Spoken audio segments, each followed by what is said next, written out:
Assalamualaikum and a very good morning and salam sejahtera to all panels.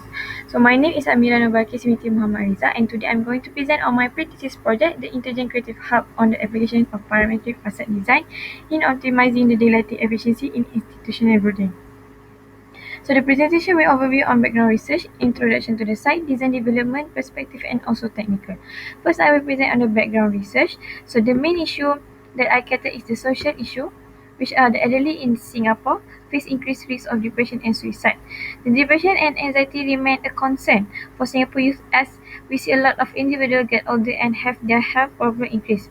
So cultural and demographic indicates that 36% of suicide committed in 2017, and also there are estimated of 18% of Singapore youth suffer from depression.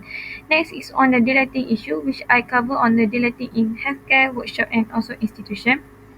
As we can see here, study reports there are no daylighting, poor ventilation, and also inability to see outside, which can cause to isolation and also depression. As for the last is architectural issue, which I came out for my proposal building, that cover involve three types generation in one place for help in mental health issue. So these are the news data in Singapore that cater on mental health issue and also daylighting. So for my project statement, the aim is to enhance the daylighting efficiency and indoor comfort in an institutional building through the application of parametric facade design. So the research question that will for my project is, what are the problems of institutional design in Singapore? And the research objective that will answer this is to identify the efficiency of the lighting performance in an institutional buildings. Next is, what is the effective of parametric facade geometry design to obtain an optimum daylight penetration in an institutional building. And the RO is to determine the parametric facade geometry design to obtain the optimum daylighting penetration in institutional building, and how to evaluate the efficiency of parametric facade in relationship to performance simulation in indoor comfort.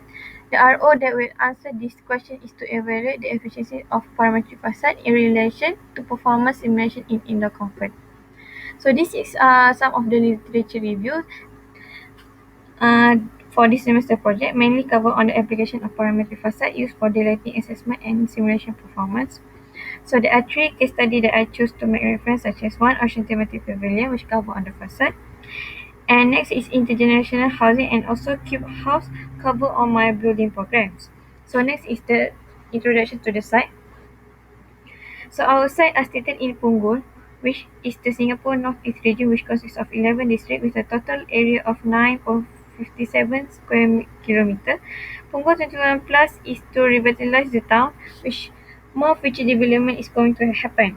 So next is my proposed site. It's situated in number of MK 21-02320N, cover of 1.6 acre.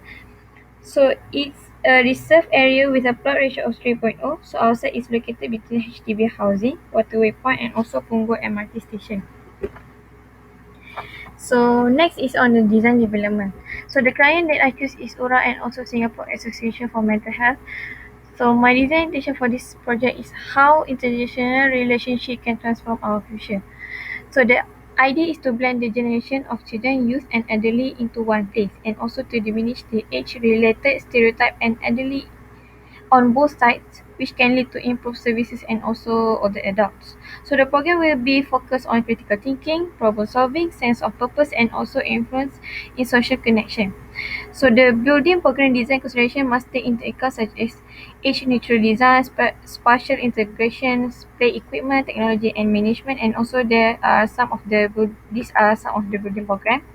So based on my proposal building typology, I derived a butterfly which came from a word psyche, concept based from the word psychology itself, which have interconnection with the issue related and also my proposal building and also for the site. So the psyche word derived from a Greek word which means cure, human, soul, and also others. So firstly, I need to understand the concept of butterfly recursive approach to apply it in my design. So the key issue for this formula is it does not have any cloud form analytic expression, even for a regular mesh. And I also need to derive appropriate parametric domain and also to derive a local subdivision. So these are the summary of my subdivision scheme, as you can see here. So I came out using approach of vertex with 60 degree, which the attempt bit by rules cannot overlap 60 degree. And also I came up with two design, which are the green facade. This the attempt. So I came up with two design, which are the green facade, which I put it on north south area, and also steel panel facade, which I put in east west area. So next are the some explanation for indoor light level and also the required lux for a room. So next I will go towards the simulation cover on three main area: playroom, office, and room with a required of 500. First room is the play area. So the reading shows are from the lowest to the highest it can get from the room itself. It shows that the light are distributed evenly through the room. The data shows that the range of lux for this room is at 339.3 lux to 763.4 lux. So the room required minimum is 300 lux. So for this, the reading are actually good enough for a play area. So next is the office. The reading shows are from the lowest to the highest it can get from the room itself. It shows that the light are distributed evenly through the room, but the reading are quite low. So the data shows that range of lux for this room is at 163.6 lux to 429.6 lux. So the room required lux is 500 to 750 lux. So with the presence of more open window towards the surrounding office will help to enhance the illuminance of the office area. Next is the room of general office, retail, library, which is required of 500 lux. So the reading shows are from the lowest to the highest it can get from the room itself. The simulation data in the morning give a quite good result, which it can get until 909.2 lux in the morning, but more lower when the area are more deeper. So the data shows that the range of lux for this room is at average of 259.8 lux to 0608.3 lux, which are quite good result for this room. So the minimum illuminance level in the workshop is 500 lux. However, higher level should be evaluated. Requirement for uniformity, color random, glare are also high. And as you can see, the multifunctional playrooms require different lighting according to various activities or zones, such as relax, reading, eating, and the minimum illuminance requirement are 300 lux. So for office, it prefer a higher illuminance than the recommended by current standard, which is 750 lux. So the exposure to the daytime light reduce sleepiness, and also it improve performance, which help by higher illuminance in the morning and lower illuminance in the evening. So as a result, the facade chosen give a quite good for overall simulation result for the room with specific required lux, but there are also need some improvement in terms of window and opening application towards the room. So this is my conceptual design.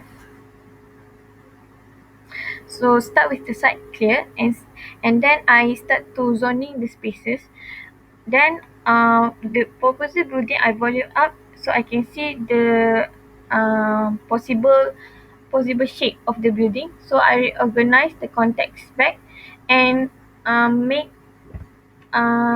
divide the volume up into blocks, into 3 blocks. Then I redefining the outdoor spaces, maximizes green spaces and optimize shaping so it can full view the surrounding context. And I also start to zoning all the level by the requirement, and lastly I will finalize the shape of my buildings and also the landscape. This is the zone planning. So as you can see, we start from the second basement level and also the first basement level. It's the basement for parking. The ground floor level is for the public community. The first floor plan and also the second floor plan is for the interactive area. The third floor plan is for sport area. The fourth floor plan is for workshop area, and the fifth and sixth floor plan is for the office area. So as I mentioned earlier, the steel panel facade that I propose is stated at east and west area, and also the green facade is stated on the north and south area. So this is my perspective. The view towards office area, gym area, lounge, and also community hub. So this is the perspective for exterior view. So for my technical, first is the basement parking. Basement parking basically service area, car park, motorcycle park, and also loading and unloading. So next is the site plan and also ground floor plan. Ground floor plan we cover on the consultation area, main entrance lobby, and also hall. There are also urban parks stated in ground floor plan. Next is the first floor plan. There are in block A more towards hub like open cinema, yoga room, acupuncture room, chest room, counseling room. On the block B, will be covered on library interactive area, and block C is more focused on the family box. On the second floor plan is, as you can see, the legend number one is the hub spaces such as open play area, exercise zone, meditation studio, and we also have for block B workshop, open product show area, and also we also have like studio, music studio, dance studio, and also mini theater. On the third floor plan, we have court, block rock climbing, kids indoor playground, and we also have open courtyard, arcade area, and laser tag area. On the fourth floor plan, we cover on more likely like workshop, classroom, computer room, flexible learning spaces, outdoor learning area. On the fifth floor plan, and sixth floor plan are more covered on office area. So we have offices room for rent, retreat area, open meeting area, collaboration and conference spaces, creative spaces like lounge and open balcony, and also we have on the sixth floor plan we have sky garden, and also this is where the open plan office is situated. So this is my steel frame and faucet connection detail, and also concrete planter box detail. So these are the section for A and section B, and also this is for the front elevation. Okay, I think that's all. Thank you.